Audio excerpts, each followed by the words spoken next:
ભાવનગર જિલ્લાના પાલીતાણા તાલુકાના રાણપરડાના ગામની યુવતીને અન્ય જ્ઞાતિના યુવક સાથે પ્રેમ સંબંધ હોવાને કારણે યુવતીના પિતા અને કાકાએ મળીને યુવતીને માર મારી યુવતીનું ગળું દબાવી હત્યા કરી મૃતદેહને સ્મશાનમાં સળગાવી દીધો હતો। આ ઘટનાના પગલે પાલીતાણા પંથકમાં ચકચાર મચી જવા પામી હતી। પોલીસે પિતા કાકાની ધરપકડ કરી વધુ તપાસ હાથ ધરી છે। ગતરોજ 7 માર્ચ 2025 રોજ પાલીતાણા તાલુકાનું રાણપડા ગામ છે, જે હત્યાનો બનાવ બનવા પામેલ હતો। સદરુ બનાવની વિગત જોઈએ તો આ કામે મરણ જનાર જલપાબેન દીપકભાઈ રાઠોડ કે જેઓની ઉંમર અંદાજે 19 વર્ષની આસપાસ હતી। જલપાબેનને અન્ય કોઈ જ્ઞાતિના વ્યક્તિ સાથે પ્રેમ સંબંધ હતો। સદરુ બાબતની જાણ તેમના પિતા દીપકભાઈ ધીરુભાઈ રાઠોડને થતા દીપકભાઈ ધીરુભાઈ રાઠોડ દ્વારા આ બાબતે ખૂબ જ નારાજગી વ્યક્ત કરવામાં આવી હતી અને આ બાબતે તેમને માઠું લાગ્યું હતું।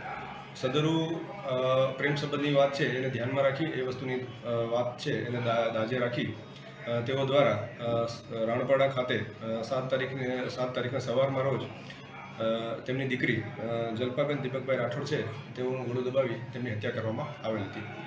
સદરુ બાદ તેઓ દ્વારા તેમના ભાઈ લાલજીભાઈ ધીરુભાઈ રાઠોડ કે જે મરણ જનારના કાકા થાય છે તેઓ 2 જણા ભેગા મળી અને સદરુ ડેડ બોડી છે તેને રાણપડાના સ્મશાનમાં લઈ તેની ડેડ બોડીને સળગાવી અને પુરાવાનો નાશ કરેલો હતો।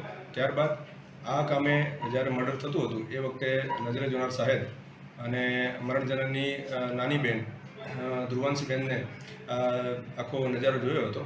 આ બાબતે જો ભવિષ્યમાં તું પણ આવું કંઈ કરીશ તો તને પણ જાનથી મારી નાખીશ તે બાબતની ધમકી તેમના પિતા દ્વારા એમને પણ આપવામાં આવી હતી।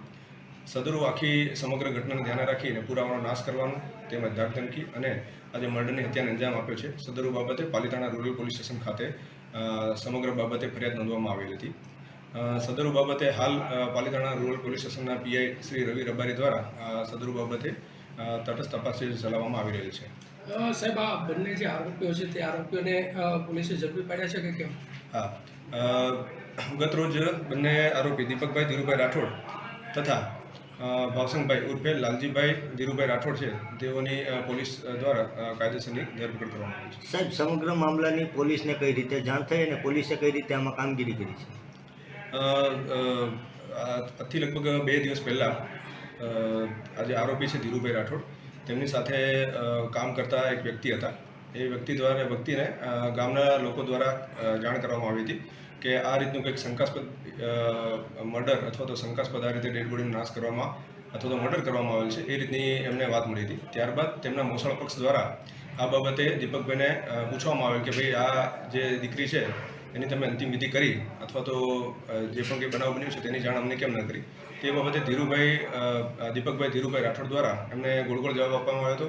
તેમને એવું કહેવામાં આવ્યું હતું કે આ બાબતે એમને ઝેરી દવા પી લીધી હતી, જેથી કરી અને અમે અમારી રીતે અંતિમ સંસ્કાર કર્યો છે। અને આ બાબતે જ્યારે એમને ખુલાસો કર્યો તો એમના મોસાળ પક્ષ દ્વારા આ બાબતમાં એમને શંકા જન્માવી કે આ ખરેખર આ રીતનો બનાવ ના હોય અને જો આ રીતની અંતિમ વિધિની આપણે પ્રોસિજર કરતા હોય તો એટલીસ્ટ અમારા સગાવાલાને આપણે જાણ કરવાની જરૂર હતી, જેથી કરીને આ બાબતે ઊંડાણ તપાસ કરતાં તે લોકો દ્વારા પોલીસનો સંપર્ક કરવામાં આવેલો હતો અને આ બાબતે પોલીસ દ્વારા પણ આ બાબતે જરૂરી તપાસની તજવીજ કરવામાં આવી હતી।